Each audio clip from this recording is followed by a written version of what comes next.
तो नमस्कार, हमारे चैनल में आप सभी का स्वागत है। मैं गाने जा रही हूँ वरना गीत। आप लोग को जैसा लगे कमेंट करके ज़रूर बताना। हमारे चैनल को लाइक सब्सक्राइब जरूर करना। आंगन में ठाड़ी बना सोचे ना जानी बनी कैसी मिलेगी।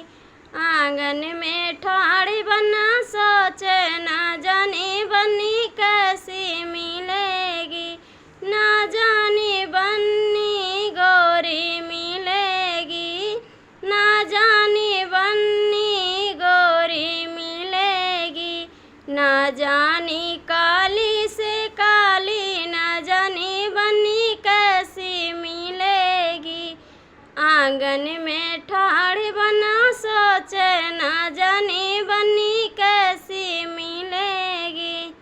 ना जानी बन्नी मोटी मिलेगी, ना जानी बन्नी मोटी मिलेगी।